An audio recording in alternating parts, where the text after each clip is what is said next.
Welcome to another Compassion Works for All Kids video. I was talking to a friend the other day who knew a tiny child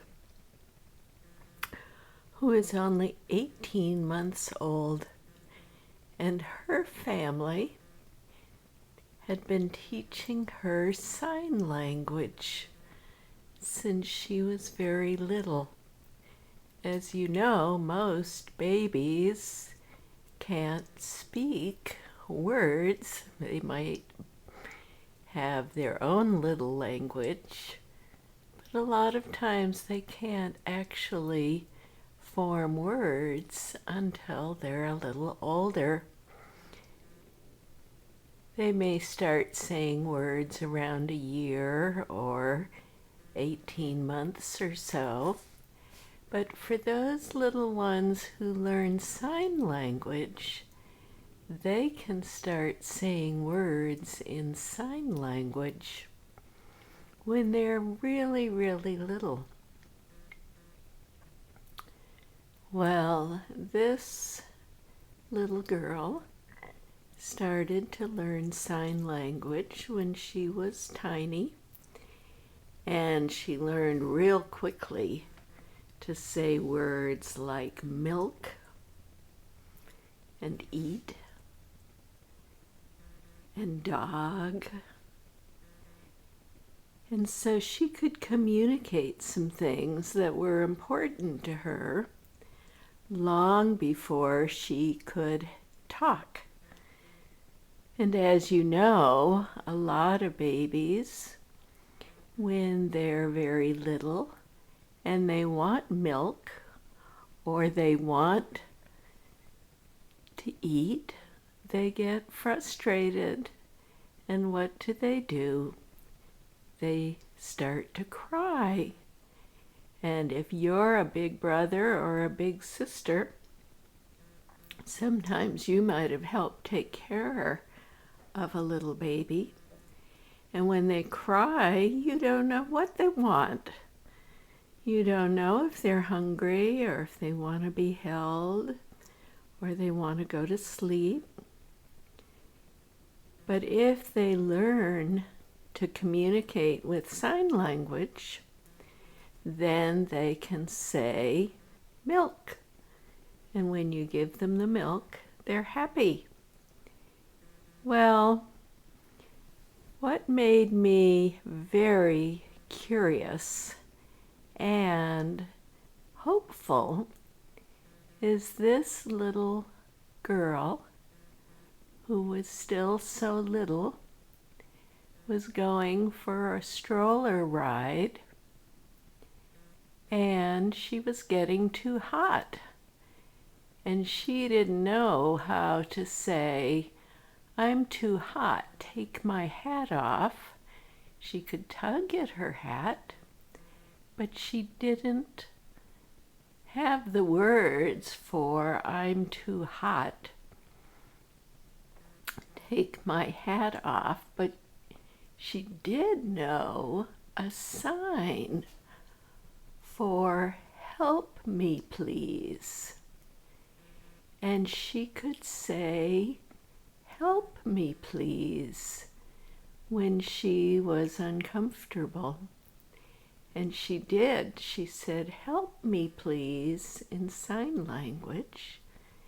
And her daddy said, "What do you need help with?" And she could tug at her hat. And her dad said, "Are you too hot? Do you want your hat off?" And she nodded yes.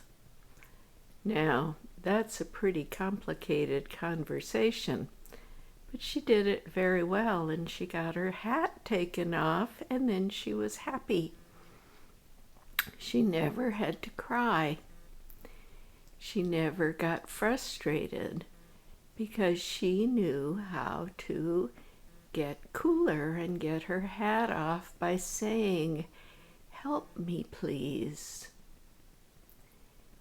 The reason that this is so important is if we don't learn when we are little that we can stop when we're unhappy or uncomfortable and say to somebody, "Help me, please," and then have somebody listen to us and understand that something is making us unhappy, and we learn to tell another what it is, and they pay attention and they want to help us, and we're able to say, "This is what I need." A lot of times, boys and girls, when they're little, think, "Nobody listens to me. When I need help, nobody understands what I need." And maybe it was because they were too little to say, "This is how I need help. This is what I need." Maybe people didn't listen to them when they did try to say, "Help me, please." But sometimes we don't learn to stop and think, "I'm uncomfortable. I need something. I need help."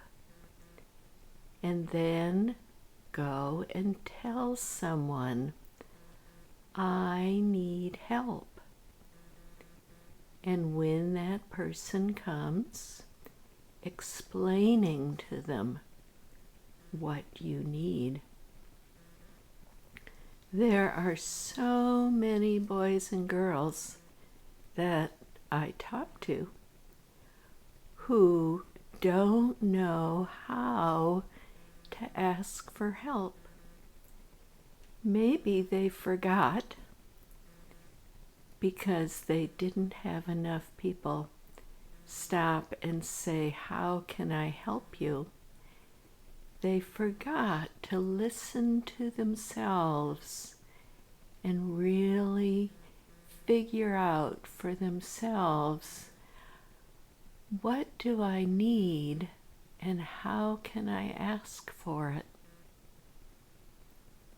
And maybe they're afraid to ask for help. Maybe they've asked before and people got upset or made them feel like they were a nuisance or shouldn't bother them. And maybe it has just become a habit to try to take care of oneself. But whatever the reason, I want to encourage you, whenever you're uncomfortable or feel sad or angry or frustrated, you hurt, to stop and think, what do I need? How can I ask for help when I need it? Who will help me? How do I sit down with them and say, "Please help me"? To say something, to ask people to listen so you can explain what you need. And if they don't listen, say, "Please listen to me. I need help." If that person doesn't listen, is there somebody else you can go to?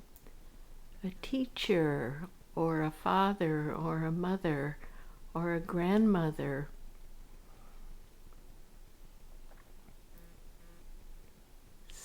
find somebody you can talk to and go to them and say, I need help, please, and explain what it is you need, and that hopefully they will listen and help you work out how to get comfortable and safe again. Don't give up. Sometimes it comes down to just us helping ourselves, but all kids need adults to help them along the way. And so until you're an adult, look for those that can help you and go to them and say, help me, please. I hope you will do that for you so that your life is easier and happier. Thank you for listening to all of our Compassion Works for All videos.